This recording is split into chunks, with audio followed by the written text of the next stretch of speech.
First of all, thank you for having me at this tribunal. It's a very important and timely event. I'm going to switch gears a little bit and talk about the political aspects of this, trying to give an overview, because in the end there has to be some political resolution.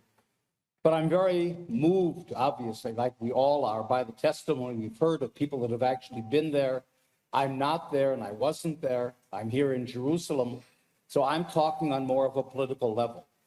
And therefore, I'm not going to relate to what's happening in Gaza today, but rather why.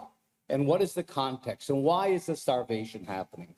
And why is the genocide happening? And the scale of destruction that we see. And I think it's really important for us, we've been talking to medical people, to have a proper diagnosis. In other words, if you have a medical condition, it can be anything. The diagnosis is crucial obviously, for the treatment.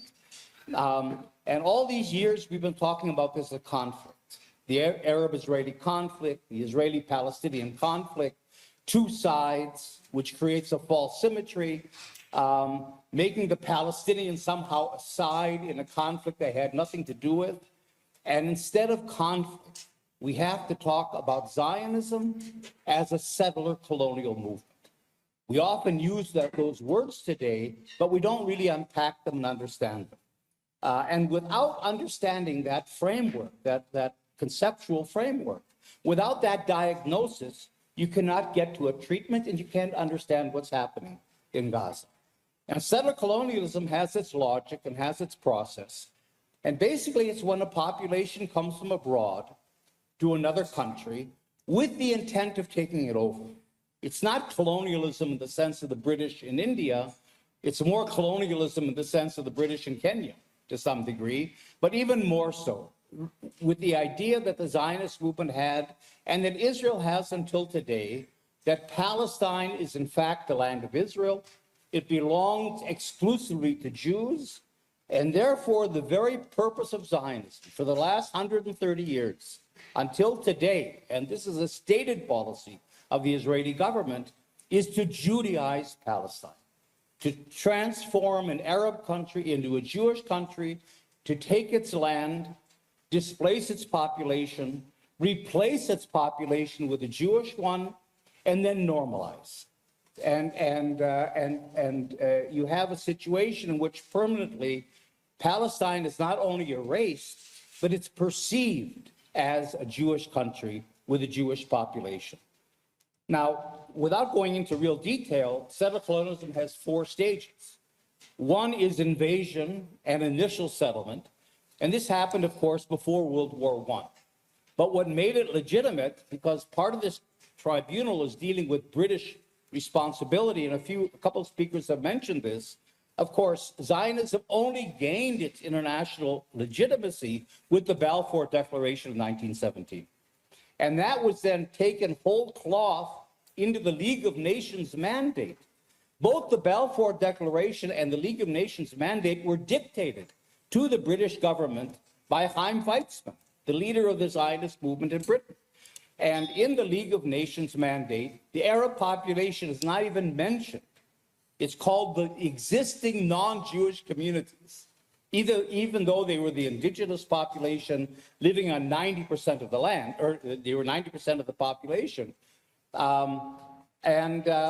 Only the national rights of Jews were recognized. The mandate was to prepare for a Jewish national home with no recognition of any Palestinian Arab national rights. And of course, that created, like all settler colonialism does, resistance. And resistance is always criminalized. So from a very early stage of both Zionist history and the British in Palestine, the resistance of Palestinians has been called terrorism, or they've been called gangs of terrorists and so on. And that's very much the language we use today. So in other words, the answer of Israel, the response of Israel to all the testimony we've heard is, well, we feel sorry about that, but in the end, these are terrorists. And you have ministers in the Israeli government that say openly, even the children are terrorists. And that, of course, is to try to delegitimize and to take away the idea that, in fact, Gaza is a part of a national political struggle of Palestinians for their self-determination. It's not just a case in a conflict and there's an attack and there's a response and it just happens. No, it's a part of a process of all these years of taking over Palestine. The second stage is Judaization, and that happened after World War I until today, again with the British largely responsible till 47, transforming Palestine into a Jewish state through settlement. That's why it's called settler colonialism. Now, the fourth stage, and I'm skipping the third stage for a reason, I will come back to it. The fourth stage is normalization. How do you win? How, in fact, do you succeed in transforming an Arab country into a Jewish one? You do it through normalization. You create facts on the ground, which are the settlements and the infrastructure and the highways and the displacement of the population, land expropriation, apartheid. You create facts on the ground, and then they become normalized, and that's what's facing us with the Abraham Accords. We have to see Gaza as a stage before this final stage of normalization, where Israel, in fact, ends the so-called conflict and its settler colonial movement succeeds. And therefore, the third stage is pacification, because you can't get the Abraham Accords completed. Saudi Arabia will not come in. The Emirates yesterday threatened even to pull out if Israel annexes part of the West Bank. You cannot have normalization as long as there is fighting, as long as there's still resistance. And therefore, where we are today is pacification, breaking all Palestinian resistance. And this isn't only Gaza, this is also in the West Bank, in order to prepare the way for normalization, to create an industrial quiet that allows the Arab governments and the international community to then recognize a Judaized Palestine, that's Israel. And when Netanyahu talks, why are they continuing this? Even the Israeli army doesn't want to continue this war. The Israeli public doesn't want it. What is Netanyahu saying? We have to listen to him. Total victory. What does that mean? The army says we've already beaten Hamas.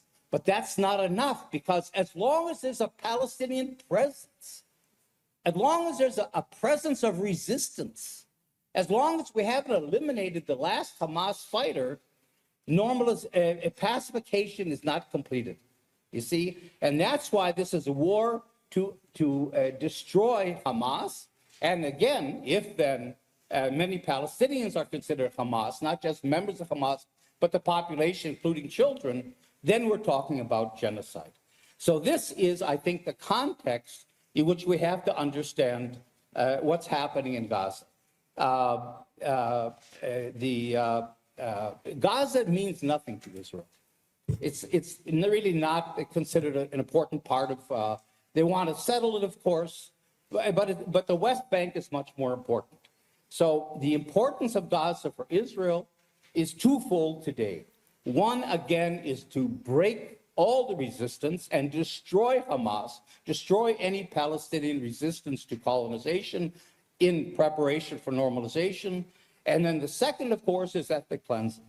Because, and we know very well that Trump and Israel and others have a plan for basically expelling the population of Gaza to places like South Sudan or who knows where.